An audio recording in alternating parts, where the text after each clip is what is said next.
tous, j'espère que vous allez bien. Bienvenue sur After Fight. On se retrouve pour une nouvelle vidéo. Aujourd'hui, je reçois Vincent Duty. Vincent, comment vas-tu? Je vais très très bien, je suis très content d'être là. C'est officiellement mon premier podcast MMA, du moins que j'héberge pas, parce que j'en ai tourné un avec Axel qui sortira cette semaine. Donc première invitation, merci beaucoup. Eh bien, écoute, justement, tu as cité le nom d'Axel Sola. Je t'ai vu à ses côtés. Tu viens d'un monde parallèle qui n'est pas le MMA, mais qui est dans le sport. Tu es un coach. Tu es dans le bodybuilding, c'est bien ça?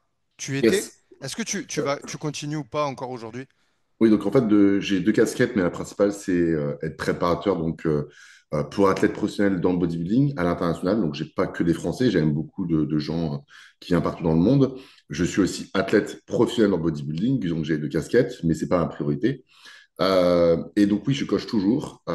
Mon but, c'est d'avoir de moins en moins de clients pour me permettre d'avoir plus de temps pour moi, pour mes clients, encore une fois, c'est ce que je fais année après année. Donc je continuerai dans le bodybuilding aussi à côté parce que c'est aussi une passion. Mais le but est clair maintenant, c'est, on va dire, traverser une nouvelle porte qui est le MMA. Et ce qui est drôle, c'est que c'est assez récent pour moi. Et en même temps, je viens de découvrir que c'est ma plus grande passion.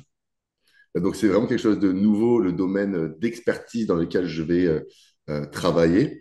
Mais pour moi, ça l'est sans vraiment l'être, dans le sens où il y a beaucoup de corrélations entre le bodybuilding et le MMA, on en parlera tout à l'heure. Mais là, je pense, à mon plus épanoui, professionnellement parlant, en ce moment dans le MMA.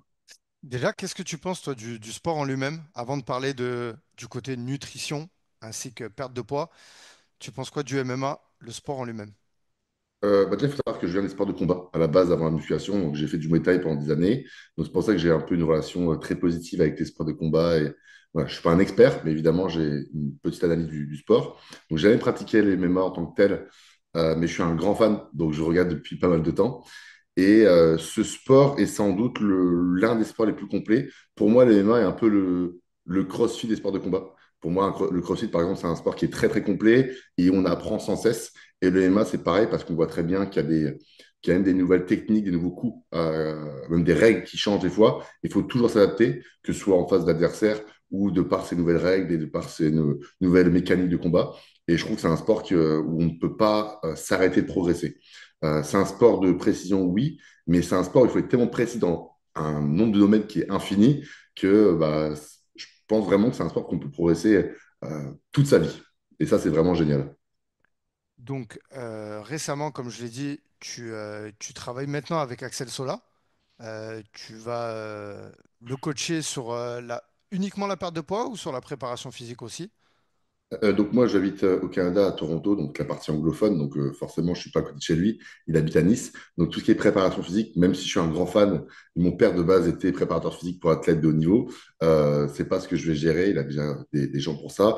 Et ce qui est bien avec Axel, c'est qu'il a un gros bagage en préparation physique. Il a un master là-dedans. Donc forcément, il sait plus ou moins s'autogérer. Donc moi, je vais gérer le côté stratégie nutritionnelle, que ce soit hors des camps, parce que mon but, c'est pas d'être là que pendant les camps, mais c'est d'être là à longueur d'année. Mais aussi, évidemment, accentuer encore plus pendant les camps d'entraînement, donc soit 8 à 12 semaines ou même un peu moins, selon s'il y a un short notice ou autre, avant un combat, rendre les choses efficientes.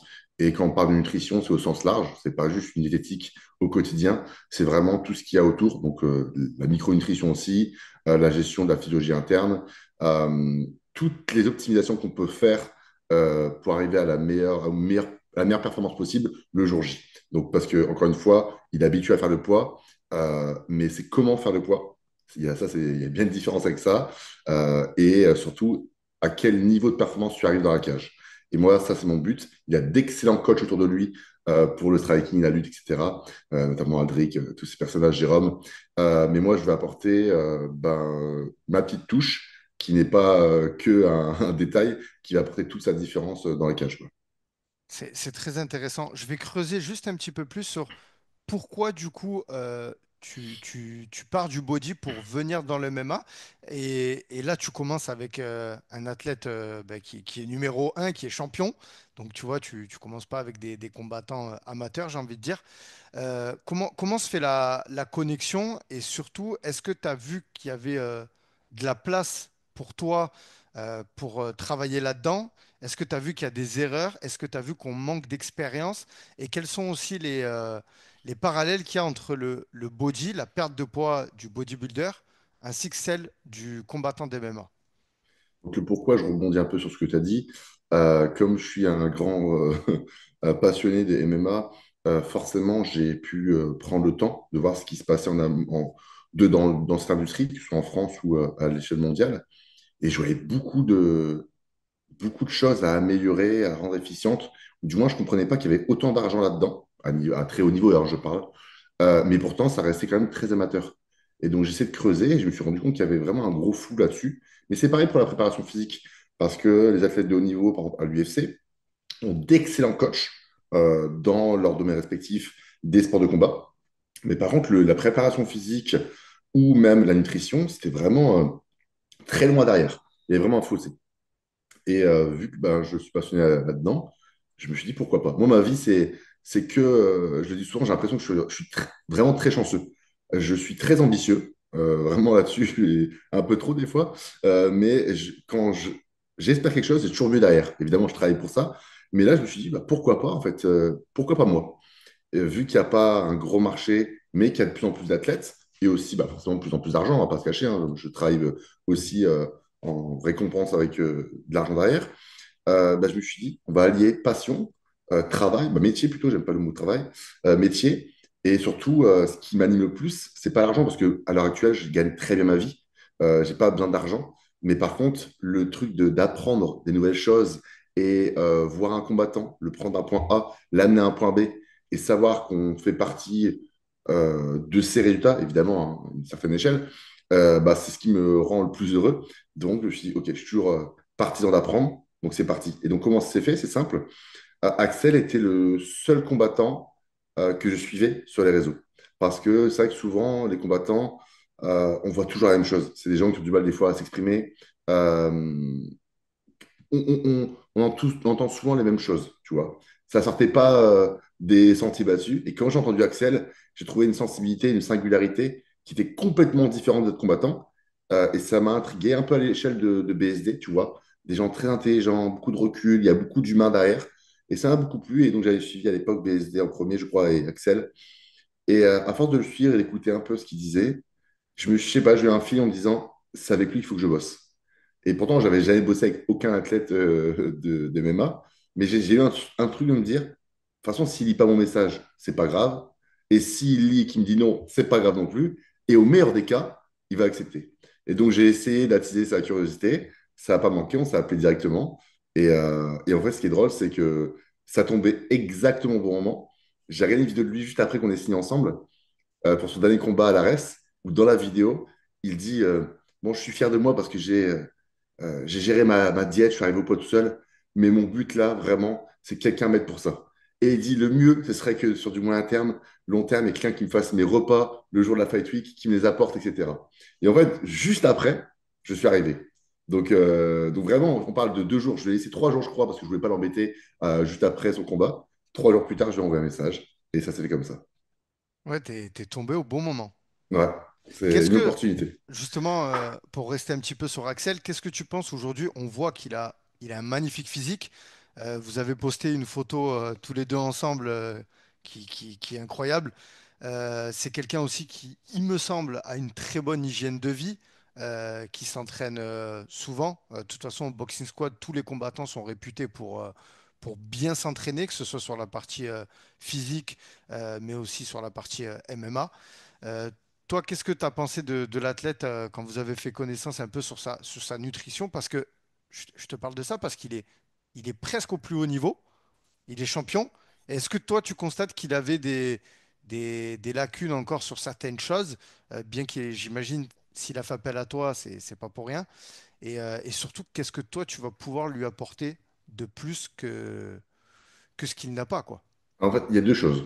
Premièrement, c'est que je pense même qu'un coach doit avoir un coach. Parce que quand tu arrives à un niveau de degré de compétition comme ça, tu ne peux pas être neutre avec toi-même.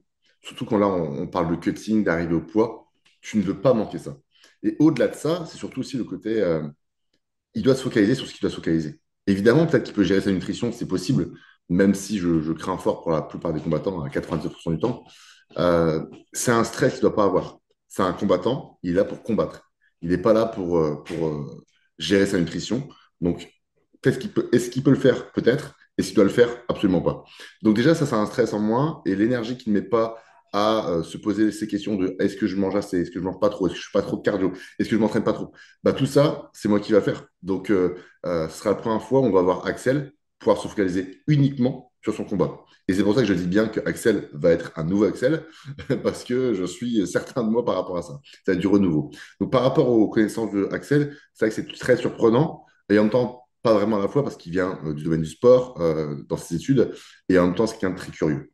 Il joue aux échecs, il ne rend pas mauvais aux échecs, il est très bon au piano. Il est vraiment très ouvert sur beaucoup de points. Et là, il est venu à la maison, il est reparti avant-hier, sur 4 jours. Et c'était quelqu'un où, à chaque fois que je lui expliquais quelque chose, il m'a posé des questions derrière pour bien comprendre, tu vois. Et vraiment des questions très pointues, tu vois. Il voulait creuser pour comprendre. Donc ça allait de pair. C'est quelqu'un qui n'a pas d'ego. Donc il s'est dit, OK, j'ai des connaissances, certes, mais Vincent est meilleur que moi. Donc à partir de ce moment-là, si quelqu'un est meilleur que moi et qui peut apprendre des choses et me faire venir à un meilleur niveau, pourquoi je ne le prendrais pas? Donc il y a ce côté focus uniquement sur le combat, le côté aussi déstress parce que je veux absolument pas qu'il pense à autre chose que ça, et surtout ben, l'efficience. Parce que être bon ou je sais pas, avoir 15 sur 20 en nutrition, c'est bien, mais avoir 20, c'est différent. Tu vois? Donc voilà. Et comme on parle de sport de très haut niveau et que les cartes de MMA sont très tangibles, hein, des fois ça peut arrêter du jour au lendemain, bah, tant qu'à faire, vous mieux être efficient. Et c'est pour ça que je veux vraiment mettre l'accent là-dessus, parce qu'il y a beaucoup de combattants, voire tous les combattants qui rêvent de ceinture, mais qui est vraiment prêt à faire ce qui doit être fait pour arriver à ses fins. Et Axel, comme tu disais avec toutes les personnes du Boxing Squad, c'est ce qu'on peut retrouver dans tous ces combattants. Ils sont morts de faim. Et ils ont vraiment envie de réussir. Et Axel fait tout pour y arriver. Ouais, bah, de toute façon, c'est le problème des combattants de MMA qu'on entend beaucoup, c'est que ils sont morts de faim, comme tu dis.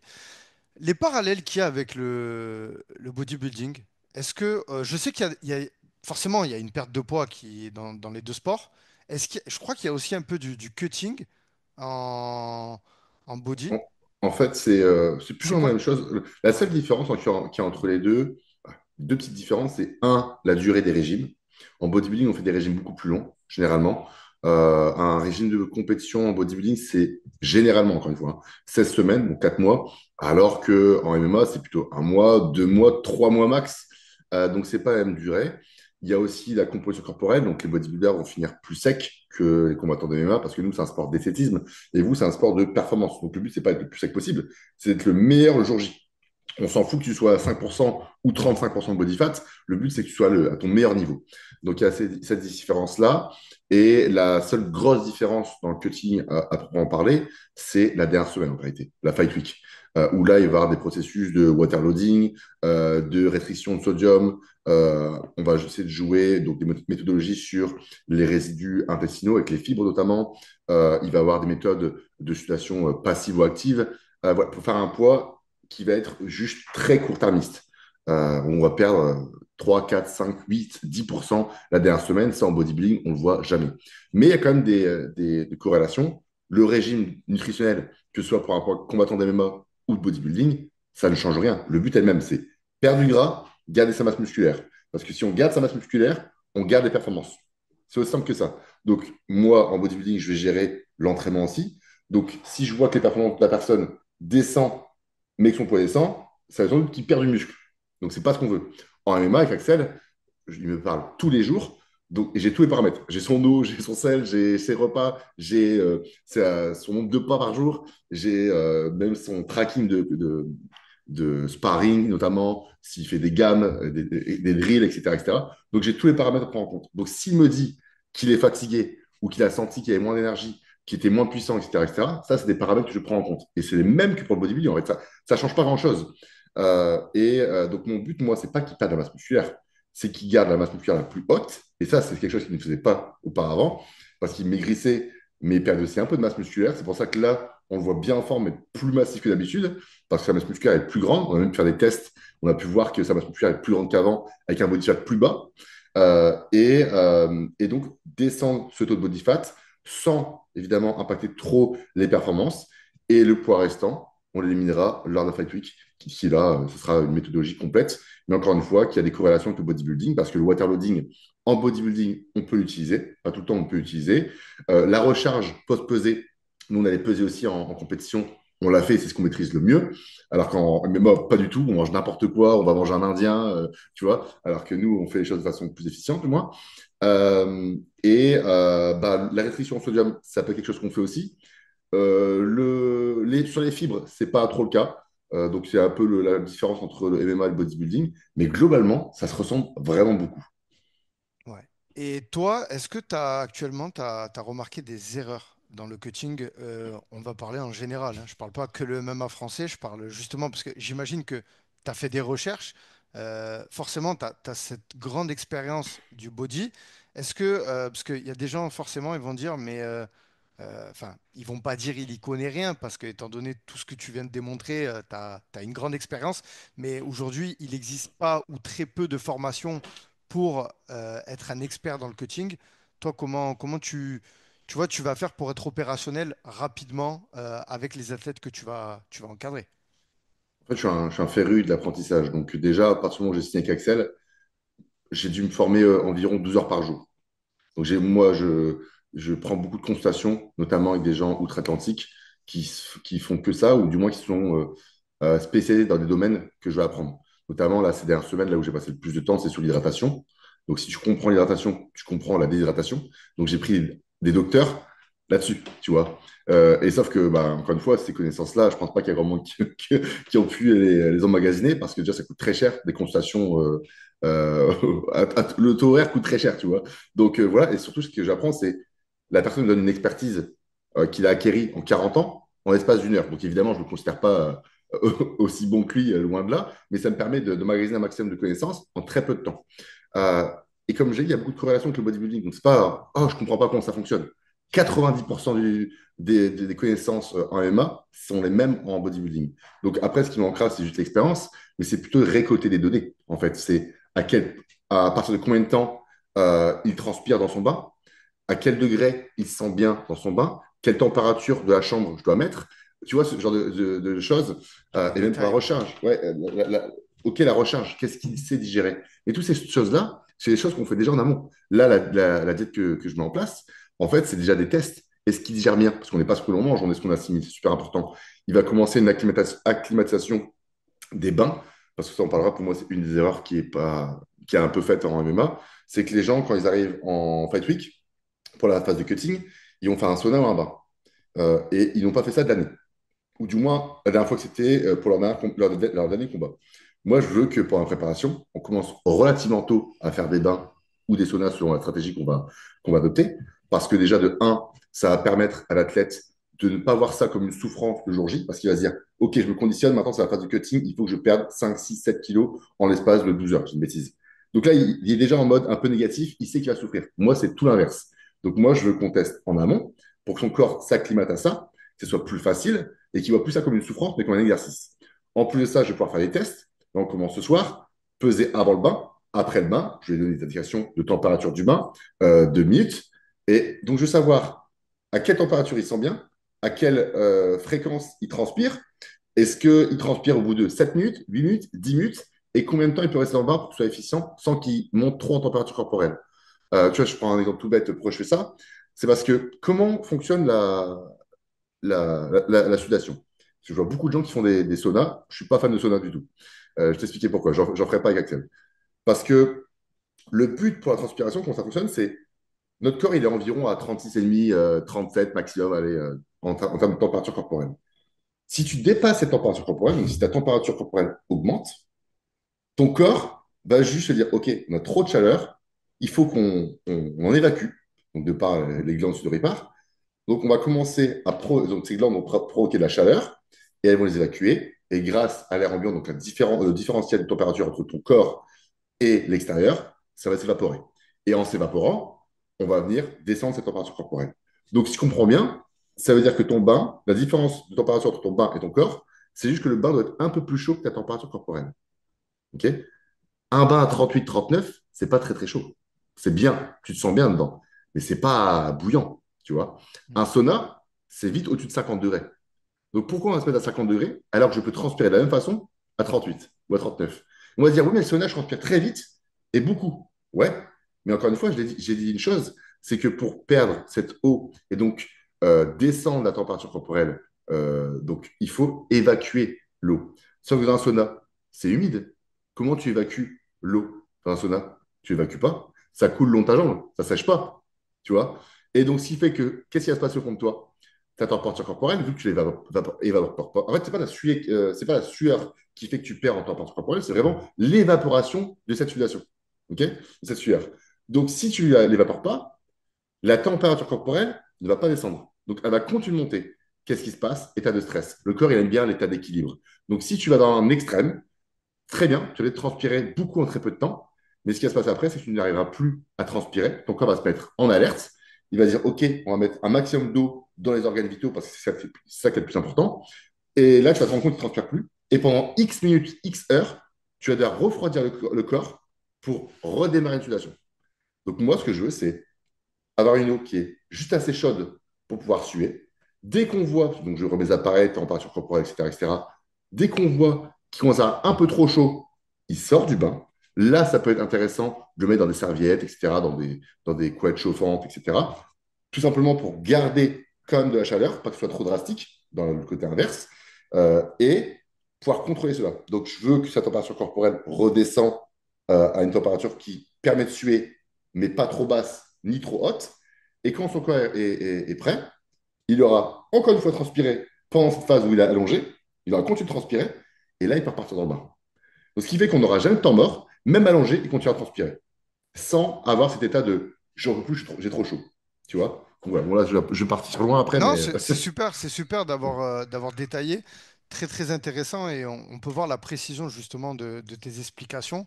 Et on voit voilà, que vraiment, il ne faut pas prendre ça à la légère et que le détail, le degré de l'eau est très, très ouais, important. j'essaie d'imager un peu pour que Ouais, tout le monde non, mais comprenne, mais c'est compréhensible en tout cas. Mais justement, on a vu à de nombreuses reprises beaucoup de combattants être limite endormis dans le bain tellement et on était obligé de les aider. Donc toi, pour toi, aujourd'hui, je vais aller à l'essentiel. On peut arriver à perdre le poids. Un combattant de MMA peut cutter sans souffrir parce qu'on le sait, on a même dit que c'est le combat avant le combat. Tu vois, est-ce que toi aujourd'hui, tu penses arriver avec une méthode, j'ai envie de dire, qui va révolutionner le game? Tu t'es sur ton Instagram, on a pu voir déjà, tu as marqué numéro un MMA Weight Cut. Donc c'est déjà, tu affiches tes ambitions. Tu l'as dit précédemment, tu es ambitieux. Euh, est-ce que voilà, est-ce que tu vas arriver avec justement ouais. des concepts et des méthodes qui vont révolutionner Ouais. le game? Ce qui est marrant, c'est que tu parles de ma bio Instagram. Ça, c'est un truc que j'ai hésité à mettre, mais en même temps, pas vraiment, parce que ça me définit très bien. J'ai toujours été comme ça, tu vois. Parce qu'en fait, si moi-même, j'y crois pas, qui va me croire, tu vois. Et encore une fois, tout à l'heure, tu disais, ouais, après, le problème, c'est que, ben, pour l'instant, tu n'as rien fait. C'est comme tout dans la vie. Tu sais, la plupart des gens qui ont fait des choses de génie, on les a traités de fous, et ensuite, on a dit, ah, c'est des génies. Tu vois. Quand tu as parlé d'Internet au début, ou de iPhone, tu regardes la première fois où iPhone est mis en avant, personne qui applaudit, tu vois. Et après, maintenant, il n'y a plus personne qui s'est détaché de son iPhone. Donc, c'est pareil. Donc, j'attends pas d'avoir des résultats pour penser que je suis le meilleur. Je vais travailler et je suis le meilleur parce que je travaille pour. C'est aussi simple que ça. Et ce qui a cerise sur le gâteau, ça va d'avoir des résultats. Donc, le 14 juin, Axel Sola sera dans les meilleures conditions de sa vie. Il va gagner. Et à partir de ce moment-là, tout le monde va se dire, ah, bah, ce qu'il a fait, c'est bien. Évidemment, je dis pas que c'est grâce à moi qu'il va gagner le combat, hein. C'est pas ça que Bien c'est sûr. pas ce que je dis. Mais en tout cas, je l'aurais mis dans les meilleures conditions pour y arriver. Et ça, en plus de ça, je vais le filmer. Donc, je vais tout filmer pour qu'on voit qu'un combattant peut être au poids. Euh, je reprends tes mots, sans souffrir. Bon, c'est quand même, on va pas dire que c'est plaisant non plus de Oui, perdre du bien sûr. poids, faire du sauna, alors que tu étais en déficit calorique, voilà. Mais par contre, c'est sûr que je ne vais pas voir comme sur certaines vidéos où le mec tombe dans les pommes, qui ne sait plus marcher, etc., etc. Donc ça reste quand même quelque chose qu'il faut maîtriser. Je vais quand même être là, vraiment un gros soutien pour lui. Mais concrètement, mon but, c'est pas qu'il soit à deux doigts de mourir. Ça, c'est certain. Donc, on va rendre les choses le plus agréable possible. Voilà. Donc, est-ce que je crée une méthodologie? Certainement. Du moins du renouveau, chose qui n'a pas été faite jusqu'à maintenant. Et après, bah, ce sera juste les résultats qui feront que, hein, qui parleront à ma place. Donc, oui, c'est un grand oui. Je pense que c'est facile, facile. Je pense que c'est possible d'arriver à ne pas trop souffrir, du moins que ce soit beaucoup plus simple que ce qu'on peut voir. Et surtout, je vais insister sur une chose, c'est que je pense que le cutting est santé. Du moins, c'est pas quelque chose qui dégrade la santé. Si c'est bien fait, ça ne dégrade pas la santé. Alors, encore une fois, ça dépend. Si je prends quelqu'un, je n'ai jamais travaillé avec lui à 3 semaines de sa pesée, et qu'il lui reste 11 kilos à perdre, on s'entend, ça peut être plus compliqué. Mais si je travaille sur du moyen et long terme avec quelqu'un, ça sera plus facile que ce qu'il a connu jusqu'à maintenant et de plus en plus facile. Parce que même là, Axel, il est content de notre collaboration, mais c'est que le début. Quand on aura un travail qui sera de plus en plus efficient, même hors camp, à la fin, le cutting, ça va être plus simple parce qu'il va démarrer avec un poids moins élevé, il va pouvoir saisir des opportunités beaucoup plus souvent, et j'aurai récolté des datas, des informations sur lui, sur sa fréquence de sudation, à quelle température, comme je disais tout à l'heure, du bar il aime bien, qu'est-ce qu'il aime comme musique pendant qu'il cut, etc., etc., etc. Donc tout ça fait qu'à la fin, je le connais par cœur. Voilà. Ok. Eh ben écoute, en tout cas, c'est intéressant. J'ai bien aimé ce que tu as parlé, que le cutting pouvait être santé. Justement, encore une fois, je vais le dire, mais on a vu des fois des athlètes arrêter de perdre le poids parce que justement, ils mettaient leur santé en danger, pardon. Donc, toi, avec ce que tu vas apporter aux athlètes, ça va permettre que justement, ils soient dans de bonnes conditions et surtout qu'ils ne mettent pas leur santé en danger. Ouais, et surtout qu'ils puissent le faire sur du long terme, parce que je me suis beaucoup renseigné, Hmm. que ce soit du côté d'Axel ou d'autres personnes, parce qu'il n'y a pas beaucoup, par exemple, de prises de sang qui sont faites chez les athlètes en MMA, contrairement au bodybuilding. Et on pourrait se dire que le bodybuilding, de par le dopage, ça peut être très peu santé. Alors oui, il y a plein de gens qui font n'importe quoi, ça c'est vrai, mais il y a aussi beaucoup de gens qui font les choses bien. Donc quand j'ai des choses bien, je suis pas en train de faire l'apologie du dopage, hein, c'est pas ça que je dis, mais c'est vrai que contrôler un peu sa santé, c'est quand même primordial. Le problème des cuttings, quand ils sont trop extrêmes, c'est qu'ils auront un impact qui sera des fois irrémédiable parce que les reins, contrairement par exemple à un foie, c'est très compliqué de venir les réparer. Des reins, on en a deux, c'est finito après. Et même entre deux, le problème, c'est que si vous les détériorez, et ça on voit chez beaucoup de combattants, ou du moins ils n'en parlent pas, mais moi je le sais, c'est que plus les combats passent et plus ils ont du mal à arriver au poids. Non pas parce qu'ils sont plus musclés, hein, c'est juste parce que les reins font de moins en moins leur travail et le corps, encore une fois, connaît ces périodes d'extrême souffrance. Et lui, ce qu'il veut, c'est pas perdre du poids, il s'en fout de perdre du poids. Lui, c'est juste survivre. Et moi, je l'ai pu le voir aussi avec Axel, j'en avais parlé avec lui. Quand on a vu ses premières prises de sang, je lui avais dit concrètement, je ne vais pas dire que ses reins, c'est un vieux de 100 ans, c'est pas ça. Mais par rapport à son hygiène de vie, qui est quand même très bonne, je trouvais ça très moyen. Surtout qu'il est quand même assez jeune. Et je pense sincèrement qu'il y a des athlètes qui ont peut-être plus d'expérience, qui sont plus âgés, et qui, je pense vraiment, ne sont pas dans un super état. Donc moi, mon but, c'est aussi ça, c'est de pouvoir les suivre à longueur d'année, gérer ces paramètres de santé, et pouvoir faire en sorte de les préserver sur du long terme. Parce qu'une carrière d'AMA peut être courte, mais elle peut être aussi longue. Parce que si tu fais 3 combats par an, tous les ans, pendant 5, 6, 8 ans, je peux dire que les cuttings, ça en fait. Et l'impact que ça peut avoir sur les reins, si c'est pas bien géré, ça peut être compliqué. Donc le but, c'est de rester en santé.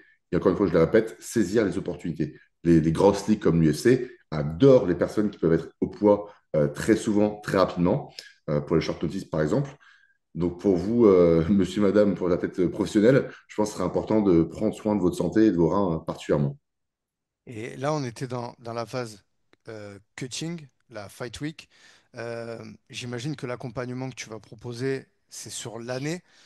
J'aimerais qu'on parle aussi de ces hors-camps qui sont, je pense, importants. On va parler surtout de la nutrition.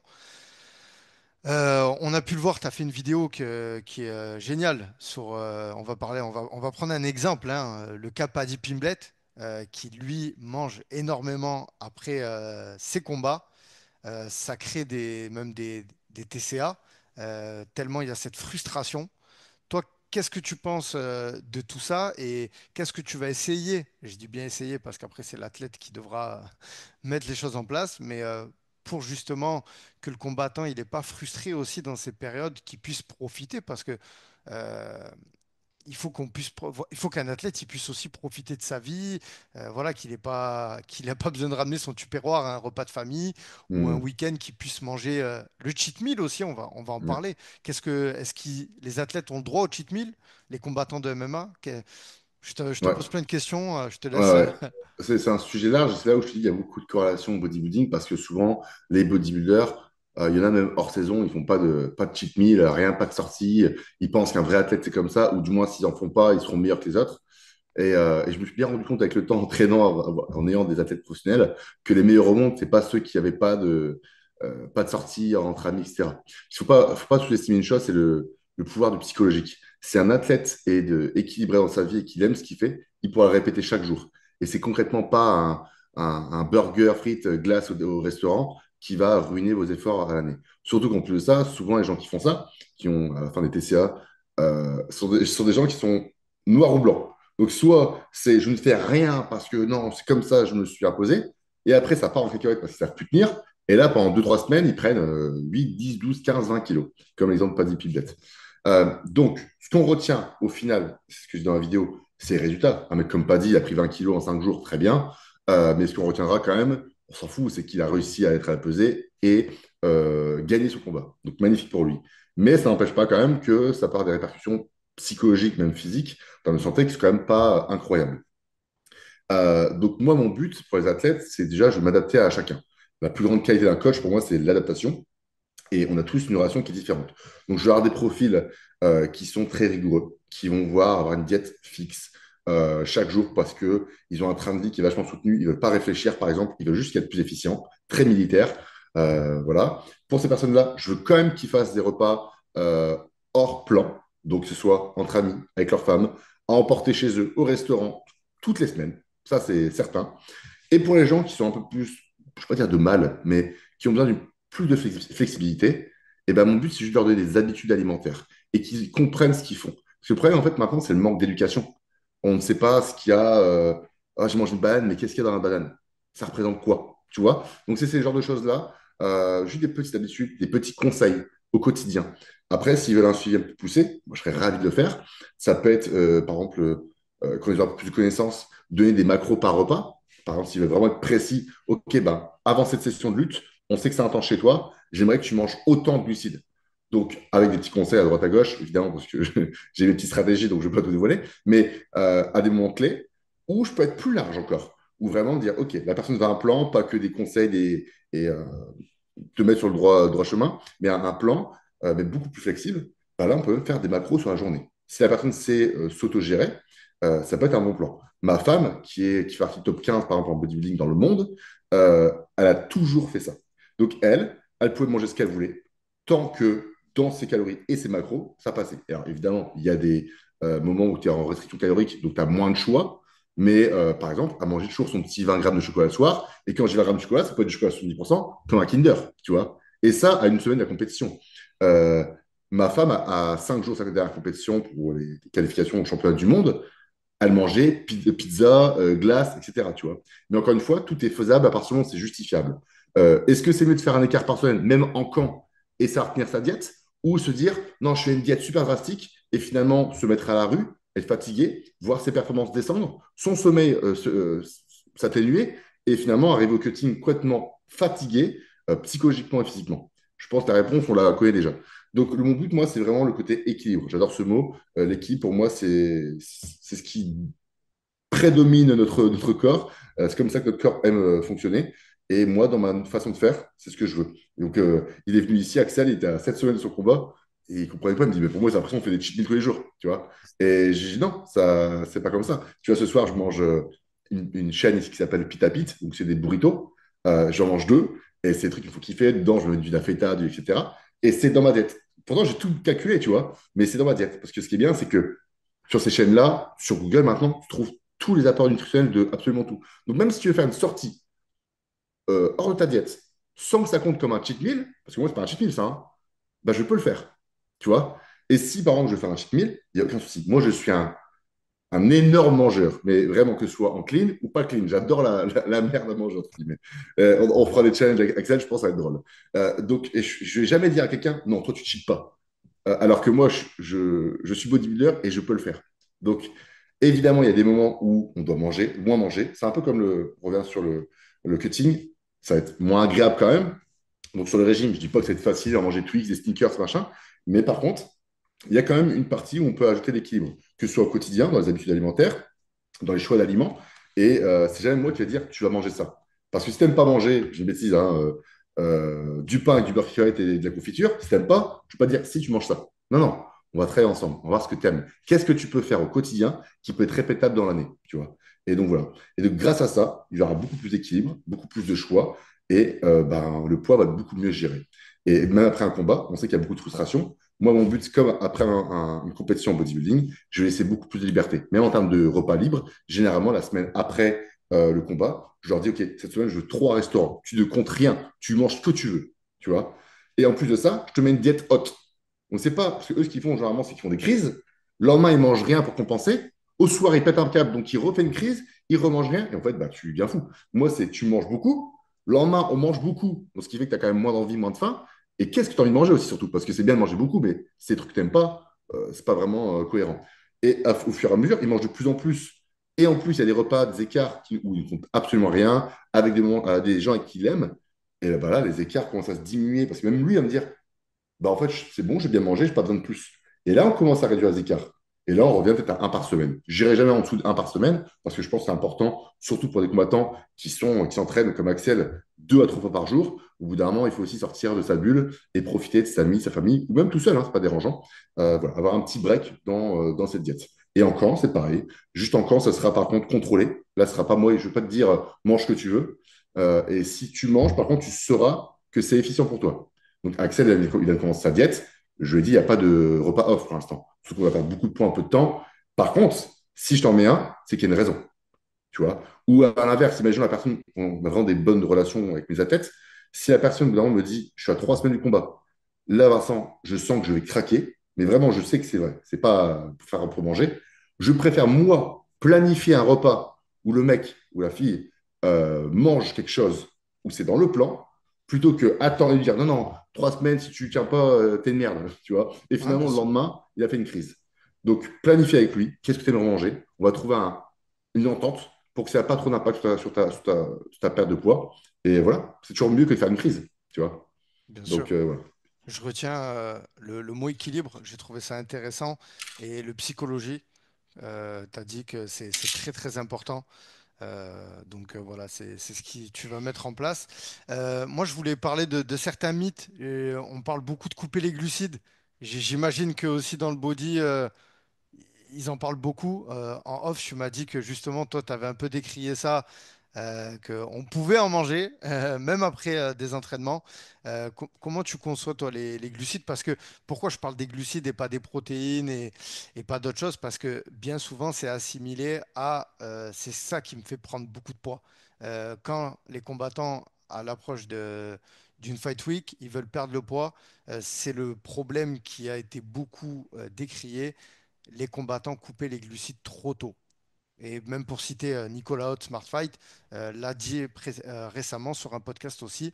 Toi, c'est quoi ta vision avec les glucides? Et après, je laisserai les athlètes qui vont travailler avec toi découvrir ce que tu penses des autres, de la protéine, des lipides et des autres macroéléments. Je veux dire, les glucides, c'est la vie. Et encore plus chez les combattants d'MMA, parce qu'en fait, ce qui se passe, c'est que euh, l'ATP, donc la molécule d'énergie, elle est fabriquée parmi 3 moyens. Donc, grâce aux glucides, aux lipides et aux protéines. Bon, les protéines, si c'est le cas, c'est que vraiment, on est dans un déficit tellement sévère qu'on s'attaque en gros aux muscles pour fabriquer un substitut et avoir de l'énergie. Mais ça, c'est concrètement pas ce qu'on veut. Donc, il ne nous reste plus que les lipides et les glucides. Il faut savoir que les lipides, euh, pour produire l'ATP, euh, elles produisent plus d'ATP que grâce aux glucides. Mais c'est beaucoup plus lent. Donc les glucides, par contre, en créent un peu moins, mais de façon très rapide.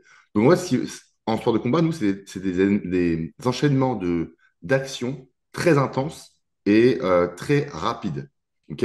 Donc ce qu'il nous faut, c'est quelque chose qui peut être dans le corps directement, qui peut être utilisé directement. Et les lipides, même si sur papier, ça libère plus d'ATP, c'est beaucoup plus lent. C'est pourquoi les sports de combat, leur diététique doit être tournée autour des glucides et pas l'inverse. Je ne parle même pas des protéines et des lipides, je parle vraiment les glucides en priorité. Si tu as beaucoup de glucides, tu peux t'entraîner de façon efficiente. Donc, tu auras aussi besoin de moins de protéines, parce que généralement, on met plus de protéines qu'on a en déficit calorique, par exemple. Pour les sports de combat ou ce genre de sport très intense, où on a besoin d'énergie très rapidement, les glucides doivent être vraiment On va dire même l'unique obsession. Si vous finissez avec zéro carb et surtout beaucoup trop tôt, il y a de grandes chances que ça se passe très mal. Parce qu'encore une fois, le but, c'est de préserver un maximum de performance. Donc, si vous êtes plus bon en sparring ou pendant vos sessions, bah, ça va à l'encontre de ce qu'on veut. Notre but, c'est d'être de plus en plus performant pendant le camp. Donc, le problème étant que la plupart des combattants n'ont pas de diète ou n'ont pas de suivi, pas de personnes vraiment compétentes à côté et se retrouvent à quelques semaines du combat avec du poids à tomber sans vraiment de compétences ou d'éducation là-dessus. Donc, ils font ce qui leur semble le plus judicieux, d'enlever les carbs. Donc, oui, on crée un déficit. Oui, vers la fin du camp, on peut arriver sur un total glucidique qui va être plus bas que hors camp, évidemment, mais ça devrait être toujours la priorité. Moi, avec Axel, je travaille sur une diète qui est très basse en lipides, parce que déjà de un, j'ai pu voir sur moi-même, en ayant fait des tests avec des prises de sang, l'impact de mes lipides par rapport à mon profil lipidique, donc sur mon cholestérol de manière générale. Et j'ai pu voir dans mon cas qu'il n'y avait pas énorme différence. Donc évidemment, il y a aussi la génétique, il y a beaucoup de points à prendre en compte. Mais, et ça j'ai vu sur beaucoup de clients, que si c'est sur du court terme, un déficit calorique créé sur des lipides en priorité n'a pas d'incidence vraiment sur les performances et même sur la santé. Donc, pendant la diététique que je mets en place, donc la stratégie nutritionnelle que je mets en camp d'entraînement, je ne vais pas toucher les glucides dans un premier temps. Je vais préférer descendre plutôt drastiquement donc la gestion de lipides et jouer autour de la dépense calorique. Parce que quand ils commencent 5 ans, généralement, ils s'entraînent beaucoup. Donc, si de base, ils s'entraînent à ce volume-là et que d'un coup, pour le camp, ils s'entraînent là, déjà, ça fait un déficit calorique. On est d'accord. Donc, à partir de ce moment-là, déjà, il va perdre du poids. Si en plus de ça, on rajoute un déficit calorique avec moins de lipides, par exemple, on en recrée un nouveau. Donc, mon but, c'est jouer sur un maximum de facteurs à côté pour essayer d'impacter le moins sa faim et optimiser les résultats pendant ces sessions. Donc, les glucides, je sais qu'Axel, par exemple, n'aura jamais de période sans glucides. Ça n'arrivera jamais. La seule période où ça peut arriver qu'elle soit très basse, c'est notamment sur la phase de Fight Week, où là, on va venir chercher à vider les stocks glycogène. Mais encore une fois, attention, et ça, c'est quelque chose que je vois tout le temps en bodybuilding et en MMA, c'est qu'on se retrouve à zéro glucide. Mais être à zéro glucide ou être à 100 grammes de glucides ne veut pas dire qu'on n'est pas en phase de déplétion complète du glycogène. Moi, par exemple, en phase de régime extrême, 450 grammes de glucides, hein, je suis à zéro, tu vois. Donc pourquoi je vais mettre à zéro alors que déjà à 450, je suis déjà plat de chez plat. Donc Axel, de par sa dépense, il y a de grandes chances peut-être qu'à 100 grammes, 150 grammes de glucides par jour, il soit déjà au plus bas. Et donc pendant la Fight Week, il se retrouvera à ce chiffre-là, qui est quand même beaucoup plus facile à tenir que zéro. Donc, voilà. Donc encore une fois, c'est une question d'adaptation. Il faut se gérer, se connaître. Et ça, bah, concrètement, à l'issue d'un combat, c'est compliqué d'avoir du recul sur la situation. Donc, il faut s'entourer des gens qui sont compétents et qui connaissent leur domaine. Voilà. Et je voulais parler un petit peu avec toi aussi du système hormonal. Ouais. Est-ce que ça aussi, c'est quelque chose qu'il faut prendre en compte et que tu vas prendre en compte justement pour ces pertes de poids ainsi que ces cuttings? Et, C'est quelque chose que je prends en compte complètement parce que j'ai j'ai passé beaucoup d'heures avec des endocrinologues, surtout en Belgique, parce qu'il y a des grosses pointures en Belgique. J'ai beaucoup de chance là-dedans d'avoir un peu de temps avec eux. Et il y a une phrase il y a deux personnes, Stéphane Résimon, mais surtout Bernard Dubois, qui me disait, les hormones se font à courte échelle. Et en fait, il faut bien comprendre une chose, c'est que un impact qui soit positif ou négatif sur une hormone, sur un organe, va impacter absolument tout le corps. Je te prends un exemple assez bête. Par exemple, je sais pas, en bodybuilding, ou même dans la vie de tous les jours, tiens. Dans la vie de tous les jours, il y a de plus en plus de cas d'hypothyroïdie. Donc, il y a des gens qui ont des problèmes de thyroïde, notamment, je prends l'exemple de Nora Cornol, avec qui j'aimerais bien travailler, euh, qui a des problèmes de thyroïde, qui a du mal à faire le poids, de par cette pathologie. Euh, et donc, on va voir la thyroïde comme la cause de ces problèmes. OK? Et je ne dis pas que ce n'est pas le cas. Je ne la connais pas assez, je ne connais pas ses antécédents. Mais il y a beaucoup de cas où ce n'est que la conséquence. Qu'est-ce que je veux dire par là? C'est comme je disais tout à l'heure, les hormones se font à courte échelle et sa thyroïde à elle peut être, ou dans le cas de plein de gens en hypothyroïdie, peuvent être juste une conséquence. Donc, moi, mon but, c'est de trouver qu'est-ce qui cause tes problématiques. S'il y en a, c'est une pathologie. Et même s'il n'y a pas de pathologie, comme Axel par exemple, où est-ce qu'on trouve des moyens d'améliorer sa santé et donc ses performances? Et là, il m'a envoyé une analyse sanguine il a fait avec son médecin parce qu'au Boxing Squad, ils sont quand même bien suivis, hein. C'est une équipe professionnelle. Et bah, on a vu depuis le début, sachant qu'il n'y avait qu'un mois entre le début de notre collaboration et la prise de sang, bah, ses reins qui étaient remontés. Mais j'ai vu aussi l'impact négatif, par exemple, d'un camp d'entraînement. J'ai pu voir l'impact que ça avait sur ses surrénales. Donc, on parle du cortisol, par exemple, qu'on a tendance à diaboliser, alors pas du tout. Et en fait, tout ça, mis bout à bout, je comprends si le problème, c'est ça, ou ça en est juste une conséquence. Et avec ça, je vais pouvoir gérer complètement la nutrition et la micronutrition, donc la mise en place de compléments alimentaires, par exemple. Je ne mets jamais en place des compléments alimentaires par réflexe. Jamais imaginons, je travaille avec toi, je ne vais pas dire, alors, tu vas me prendre de la vitamine C, de la vitamine D. Non, non. C'est quelles sont tes carences, quels sont tes excès. En fonction, je vais te dire ce que tu as besoin. Si tu es déjà en excès de vitamine C, qu'est-ce que je vais te donner de la vitamine C? Ça n'a aucun sens. Donc, ça va dépendre de ta diète aussi. Parce qu'il y a des gens qui vont manger plus de potassium, de magnésium, ils vont s'exposer plus au soleil. Tu vois ce que je veux dire? Tout à Et on a fait. aussi des génétiques différentes.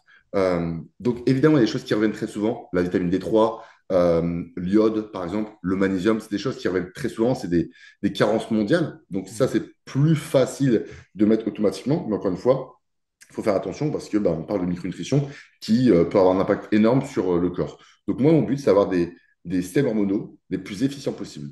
Et comme on arrive dans des périodes très drastiques pour les combattants, notamment ceux qui ont pu vivre auparavant, bah, c'est de pouvoir libérer un maximum de fatigue sur ces gens-là pour qu'ils puissent concourir et donc combattre et faire le poids le plus souvent et le plus savant possible. Donc, ouais, moi, je l'ai vu sur Excel. Je parlais de sérin tout à l'heure, mais je parlais surtout de ces surrénales.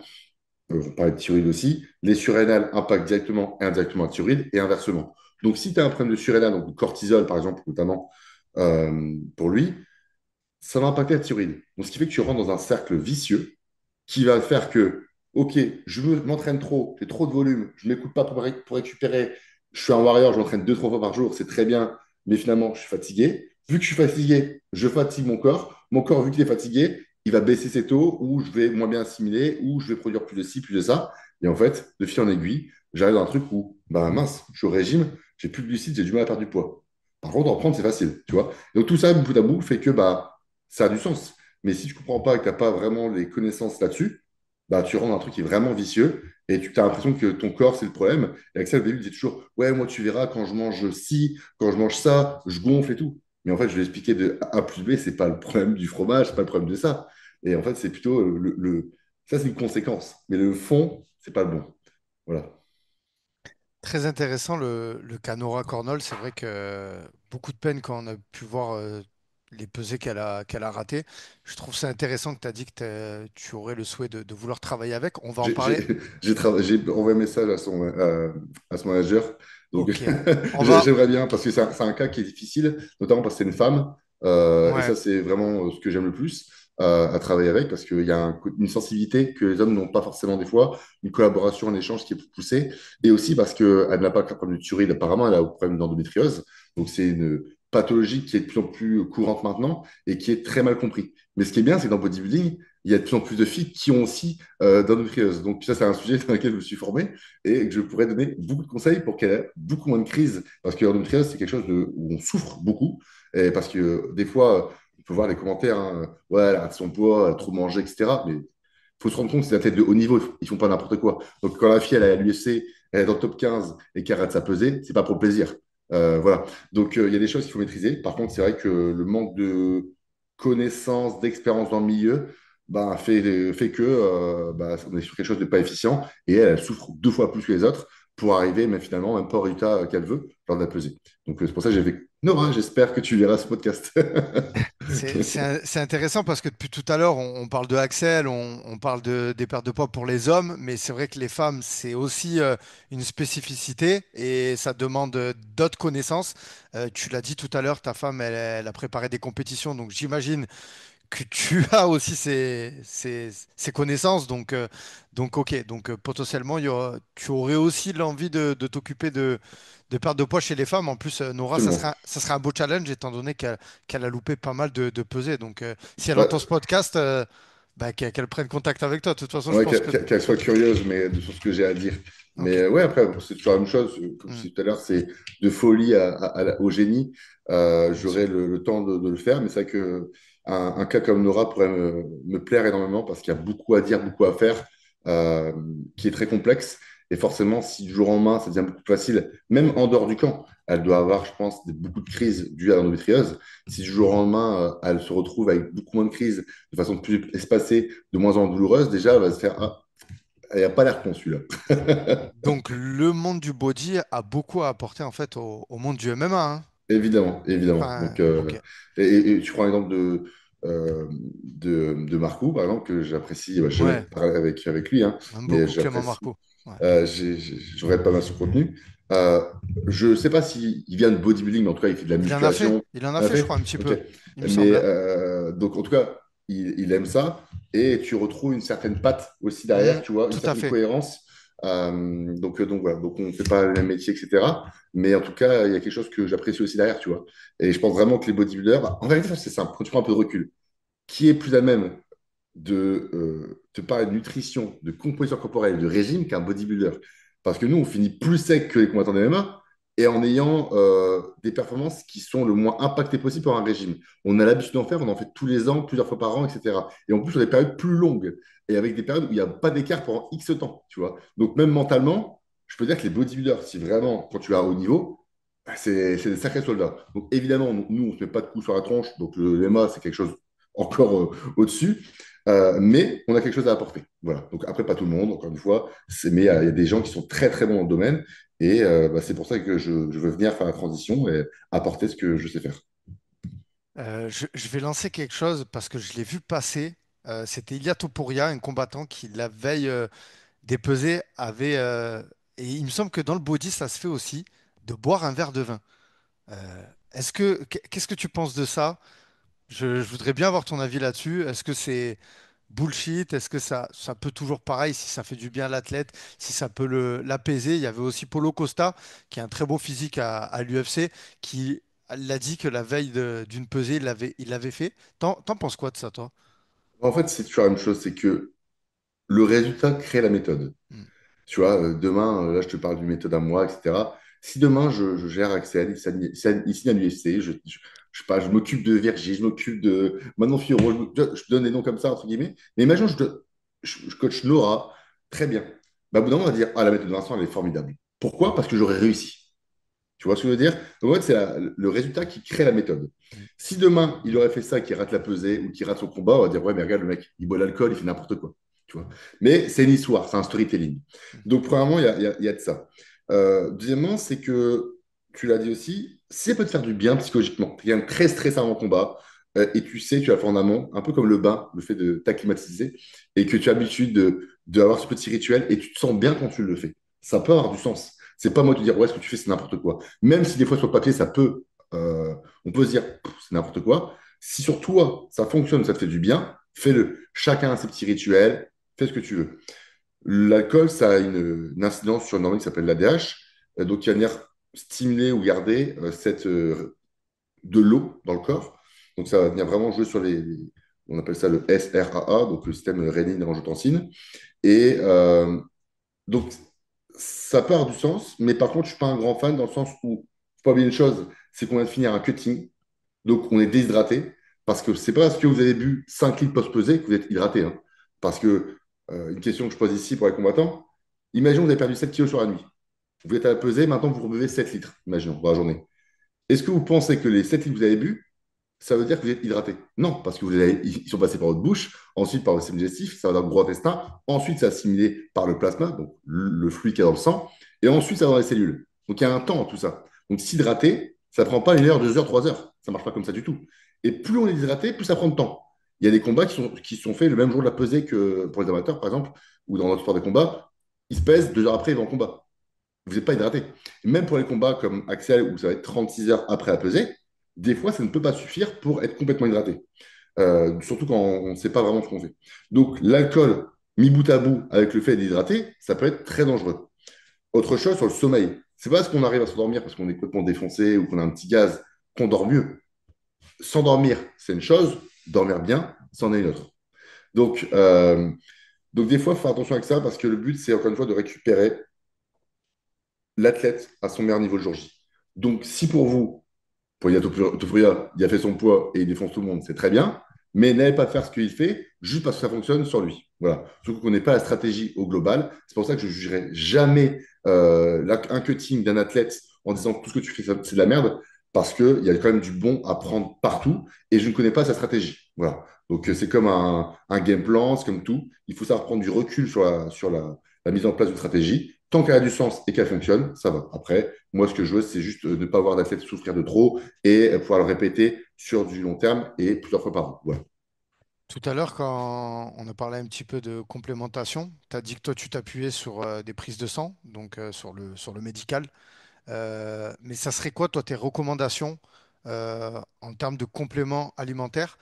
J'ai pu voir que tu étais en partenariat avec Nutrimuscle. Yes. C'est bien que tu en parles parce que à la fin d'année, peut-être pour l'UFC, je croise les doigts, on va faire une grosse vidéo où je serai là, où je vais filmer pour Nutrimuscle. Bah, tu Euh, seras là à Marseille déjà, si tu m'as Oui, dit que oui, tu étais oui, oui, avec. oui, oui, Ok, bon. oui, mais là, je serai tout seul. Il n'y a pas d'équipe de Nutrimuscle, tu vois. D'accord, oui, bien sûr, ok, Voilà. ok. Donc là, je serai là avec Nutrimuscle. On va filmer absolument tout et je pourrai expliquer aussi les compléments qui sont intéressants pendant la Fight Week, à quoi ils servent. Donc ça, Très c'est vraiment intéressant, ouais. intéressant parce que euh, on parle beaucoup de cutting, on parle beaucoup des postes pesés, de la difficulté des cuttings, mais on voit jamais vraiment ce qui se passe à l'intérieur. Même sur YouTube, il y a très très peu de vidéos là-dessus. Les seules qu'on peut voir, c'est celles de Rabib, Islam, il y en a quelques-uns, mais j'ai l'impression que ça fait plus la promotion des cuttings extrêmes, c'est trop bien de faire ça, plutôt vraiment d'explications. On voit aucune explication, on ne sait pas ce qu'ils font, juste ils souffrent. Voilà. Donc je pense qu'il manque de ça et c'est ce qu'on va faire avec Nutrimush, je l'espère du moins. Ça pourrait être intéressant. Et pour les compléments alimentaires, donc qu'est-ce que j'apprécie? Ben, encore une fois, j'aime bien juste combler des carences, forcément, parce que je pense qu'un corps qui fonctionne bien partout, ce sera un corps qui, sur le papier, sera plus ou moins excellent à performer. Donc après, moi, je vais un peu plus loin que ça, c'est que je vais venir chercher à optimiser ces niveaux-là. Parce que même une prise de sang, par exemple, les normes que vous avez dessus, je prends un exemple sur la testostérone. Je sais pas, c'est entre 2 et 7, ok? Sans donner les unités derrière, on s'en fout entre 2 et 7. Donc ça, c'est la norme. Donc si demain, votre médecin reçoit votre prise de sang et que toi, par exemple, tu es à 2, il va dire, c'est bon, monsieur, vous êtes dans la norme, il n'y a pas d'inquiétude. Alors que toi, tu as des symptômes. Ma fonction érectile est moins bonne, je n'ai pas de libido, je suis dépressif, etc., etc. Donc tu as plein de symptômes, mais ton médecin te dit que c'est bon, tu es dans la norme. Mais une chose à savoir, c'est comment est fait les normes. Donc ça marche pour vous, messieurs et mesdames. On prend un échantillon assez large de la population, ok? On enlève les 5% les plus bas de la population, on enlève les 5% les plus hauts de la population, ça c'est la norme. Mais la question que j'ai à poser, c'est est-ce que tu penses que la moyenne des gens sont en santé? La réponse, elle est non. Non. Donc si tu es à 2 et que tu es dans la norme très basse, tu es dans la norme mais très basse, tu fais partie, globalement, des plus bas de la population. Donc sur le papier, tu es bon, mais moi ce que je te dis, c'est que c'est pas bon du tout. Et encore, au-delà de ça, la prise de sang, c'est bien. Si vous travaillez avec votre médecin, c'est génial. Il y a des médecins qui sont vraiment géniaux, qui font bien leur boulot. Mais c'est un screenshot, c'est une capture d'écran à l'instant T. Et il y a plein de choses qui peuvent justifier une mauvaise valeur ou une bonne valeur. Donc, si tu te dis, ah, je manque de testo, je vais faire une TRT, je vais injecter la testostérone, tu vas droit dans le mur. Euh, Il y a ça qui ne va pas, je vais prendre ci, ça ne va pas non plus. Donc, on ne traite pas des valeurs, on traite des symptômes. Tu vois. Je prends l'exemple de Nora tout à l'heure. Ok, euh, tu as des pathologies, on sait que ça peut avoir une incidence sur ci, ça, ça, ça, ça, ça. On va checker ça, parce qu'on sait que tu as des symptômes. Donc ça a du sens de checker ces trucs-là. Par contre, vérifier les choses, juste pour vérifier les choses, ça ne sert à rien. Si tu me dis, Vincent, tout va bien, j'ai un système digestif en santé, j'ai une super libido, j'ai un super mood, j'ai toujours de l'énergie, je m'endors vite, je m'endors bien, je dors bien, tu as tous. Ben, en fait, la pression, elle est bien, mais je pense que plutôt d'avoir ça sur une pression, tu as ça. On va juste vérifier, par exemple, pour un commentaire MMA, que les reins fonctionnent bien, si ton foie n'est pas trop, parce que tu accumules pas trop de volume d'entraînement, etc., etc. Et par contre, si tu me dis, ah, il y a ça, ça, ça qui va pas, moi, ça met la puce à l'oreille, tu as ça comme ça et ça comme symptôme, ça pourrait être ça. On va checker ça. Et là, la complémentation elle est intéressante. On ne prend pas des compléments pour prendre des compléments. Je t'envoie pas des compléments pour que tu mettes mon code de Tribuche. Non, c'est vraiment, tu sais que si je te dis ça pourrait être bien pour toi, c'est vraiment bon pour toi. Donc moi, je ne suis pas médecin, je ne suis pas là pour prescrire quoi que ce soit, ni prise de sang, ni pour les analyser ce que tu veux. Mais par contre, mon but, c'est vraiment d'optimiser les performances d'un athlète. Donc voilà. Et c'est pour ça que j'ai beaucoup travaillé en collaboration avec des médecins, parce qu'il n'y a que eux qui peuvent faire ça, mais ça n'empêche pas qu'on peut travailler ensemble. C'est très intéressant en tout cas. Au niveau de tes objectifs, tu l'as dit, tu souhaites être le numéro un, ce que je te souhaite, hein. Euh, Tu m'as dit en off que aussi tu voulais travailler avec un nombre d'athlètes limité. Pour toi, la qualité ne va peut-être pas avec la quantité. Tu me diras si je me trompe. C'est quoi tes objectifs à toi En dans... fait, pour justifier le nombre de combattants que je veux prendre, je vais t'expliquer le pourquoi. Qu'est-ce que je veux mettre en place et pourquoi je veux et je peux prendre qu'un très petit nombre de combattants. Donc, je l'ai dit, je vais gérer plus ou moins hors saison parce qu'en fonction de la volonté de l'athlète aussi, je veux toujours avoir une supervision, mais mon implication va dépendre aussi de l'athlète. Chacun a son équilibre. Par contre, en camp, bah là, je veux gérer à 100%, évidemment. De plus, quand tu vas travailler avec moi, je vais venir à tous tes combats. Moi, j'habite à Toronto. Là, je vais bientôt déménager. Je vais être là à tous tes combats. Donc, si on se tient ensemble, je serai là à toutes les Fight Week, du début à la fin. Et quand je dis être là, c'est qu'est-ce que j'apporte? C'est que la personne soit au poids, évidemment. Mais dedans, je veux apporter mon aide psychologique. Je veux être là avec toi 24 sur 24. Je veux te préparer tous tes repas. Je veux te les apporter. Je veux te donner tous tes compléments en temps et en heure. Je veux te masser, parce que je suis en train de me former sur le massage, sur une méthode bien spécifique qui est quelque chose que moi, je paye pour ça. Donc, je paye aussi beaucoup d'argent là-dessus. En fait, ça va être un package global. C'est quand tu me prends, tu décides de me prendre, c'est un all-in, c'est un buffet all you can eat, tu vois, all-in exclusive. Donc, tu sais, quand je viens, tu n'as plus rien à gérer. Même par la suite, je voudrais vraiment le faire, et je le dis un peu en amont, mais j'aimerais bien que ma femme vienne aussi, parce que ma femme est aussi coach en bodybuilding maintenant. Elle n'est plus en compétition, elle fait plus de compétition. Bah, elle se prépare, elle se forme à s'amasser en même temps que moi, là en ce moment. Et donc, pareil, elle pourrait gérer la logistique. Moi, mon but, c'est qu'elle cuisine très bien en plus. Elle est très flexible dans sa diète, comme j'ai dit tout à l'heure. Bah, mon but, c'est qu'elle puisse venir avec moi, qu'elle gère le côté de la cuisine. Mais comme j'ai confiance en elle, je sais très bien qu'elle ne va pas rajouter de sodium, qu'elle ne va pas faire des bêtises. Donc, qu'elle fasse les repas pour les athlètes, qu'elle puisse m'aider à masser les athlètes aussi, si on en a plusieurs, euh, faire les courses, tu vois, ce genre de choses. Quand l'athlète vient, tu ne fais rien à part être focus sur ton combat ou être avec tes amis. C'est tout. Donc en fait, faut C'est un vraiment vrai comprendre que service, ouais. C'est c'est un un vrai service service. premium. Service Ouais. premium. Waouh. Et donc, euh, et donc j'ai dit que je voulais venir à tous les combats. Donc si un combattant compétitionne 2, 3, 4 fois par an, tu doutes bien que ça fait déjà beaucoup d'avions et beaucoup de temps. J'ai un chiffre en tête. Je pense que ce sera entre 5 et 7 combattants. Donc concrètement, il n'y aura pas de la place pour tout le monde, ça va être très limité. Et je ne veux travailler évidemment qu'avec des professionnels qui sont bien classés, parce que bah, je sais déjà qu'il y aura une certaine, comment dire, pour moi en fait c'est toujours, même pour eux et pour moi c'est un win-win. C'est que s'ils montent, eux ils sont super contents dans leur carrière, mais sauf que s'ils montent, je monte très vite. Donc voilà, et en plus de ça, je sais que leur implication sera beaucoup plus grande, parce qu'ils veulent aller plus loin que ça. Donc je veux passer des étapes. J'ai fait 10 ans, même plus, dans le bodybuilding. Je pense avoir réussi quand même pas mal dans le bodybuilding, et j'ai pas envie de pas perdre du temps, mais revenir à un niveau plus bas, sachant que je sais que j'ai les compétences et les connaissances. Tu m'as dit quels sont tes objectifs. Moi, c'est être le numéro un mondial. C'est être le meilleur dans mon domaine. C'est que quand on pense à haut niveau et je veux être au poids, on pense à moi. C'est aussi simple que ça. Donc pour l'instant, je suis personne. Je n'ai jamais préparé aucune personne. On verra ce que l'avenir me réserve. Mais moi, j'ai qu'un seul souhait, j'ai qu'un seul plan dans la vie. Il n'y a jamais de plan B, ça n'existe pas. Donc, ce sera ça. Donc, une chose à la fois, évidemment. Mais mon service, voilà, il sera très exclusif et premium. C'est pour ça que je peux avoir que 5 ou 7 combattants, je pense, maximum. Parce que si on prend déjà 5 combattants avec une moyenne de 2 ou 3 combats par an, ça fait déjà 10 à 15 semaines de l'année où je suis en voyage. Sachant que j'aurai toujours des athlètes aussi en bodybuilding par-ci par-là, que aussi je commence à de plus en plus réduire, mais bah, ça demande une implication à l'année, que ce soit pendant les camps ou hors camp. Donc c'est pour ça que je veux apporter vraiment le meilleur, qu'on n'ait rien à redire sur mes services et mon travail. Voilà.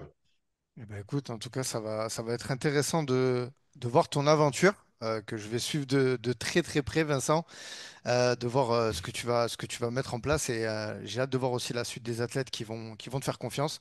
Enfin, moi, voilà, pour avoir passé un moment avec toi, je ne doute pas de tes compétences et je pense vraiment qu'elles seront utiles dans ce domaine, hein, là où, comme on l'a dit, hein, il y a la place. Voilà, aujourd'hui, le package que tu as envie de proposer, il y en a pas beaucoup. Alors, c'est vrai qu'arrivé à un certain niveau à l'UFC, je ne sais pas si tu t'es renseigné un peu du côté de l'UFC Performance Institute.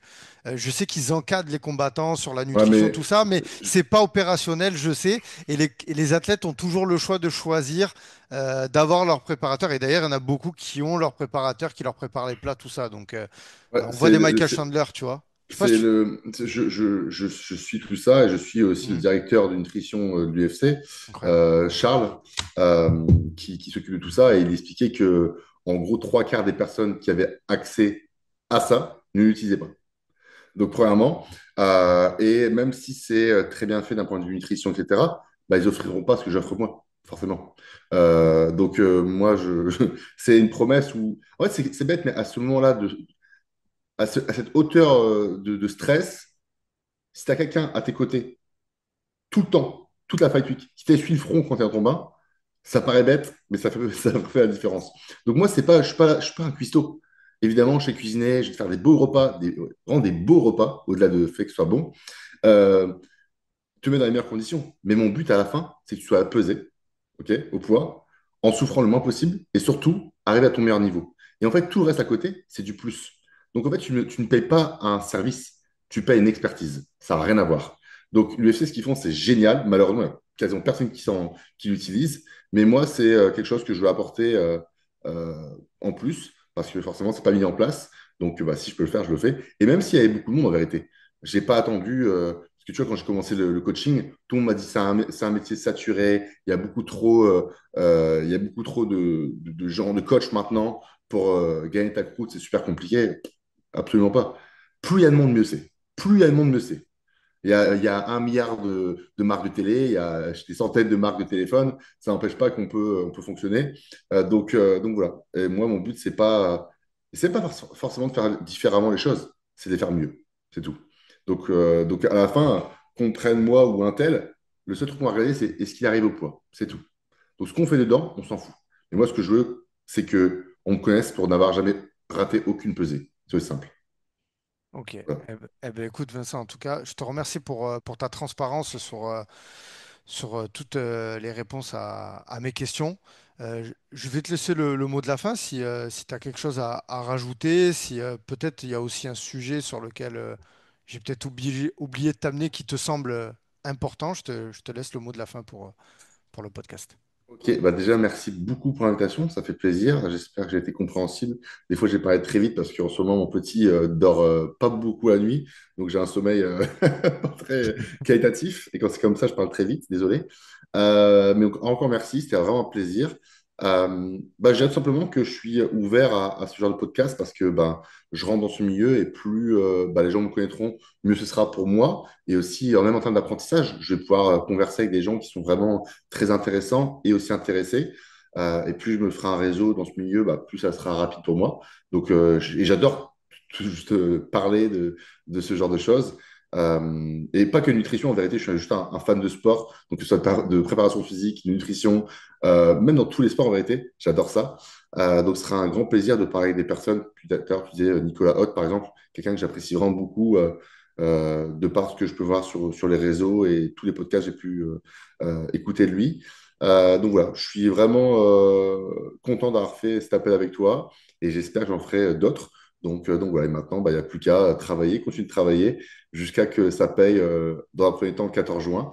Et j'espère qu'il y aura d'autres signatures pour l'année. J'ai déjà eu quelques conversations avec d'autres personnes pour la suite, mais je pense concrètement, pour la faire courte, que les gens attendent que je réussisse mon premier coup pour pouvoir signer la suite. Après, encore une fois, ce sera une question d'opportunité, de choix, parce que comme j'ai dit, je prendrai que 5 à 7 combattants. Donc si j'ai des demandes, bah, c'est l'offre et la demande. Ce sera à moi de le faire aussi au feeling, parce que mon but, c'est concrètement pas de travailler avec des gens avec qui je n'apprécie pas, ou du moins avec qui je n'ai pas ce feeling. Avec Axel, j'ai eu ce truc qui m'a dit, fais-le. Et je veux cette chose-là pour tous mes combattants, parce que tu ne peux pas faire le métier que je veux faire si tu n'as pas une profonde relation avec la personne. Il faut pour être capable de parler de tout quand ça va, mais quand ça ne va pas non plus. Donc voilà. Et pour ça, il faut un respect mutuel et une confiance l'un envers l'autre qui est vraiment complète. Donc voilà. Donc on verra bien après 14 juin, mais pour l'instant, ça se profile plutôt pas mal. Pour suivre Vincent, donc vous pouvez aller sur son Instagram. Si vous êtes combattant aussi et que vous souhaitez le contacter, c'est sur Instagram. Voilà, et il sera un plaisir d'échanger avec vous. Les gars, n'hésitez pas à vous abonner à la chaîne, à liker la vidéo et je vous dis à très très bientôt pour une prochaine vidéo.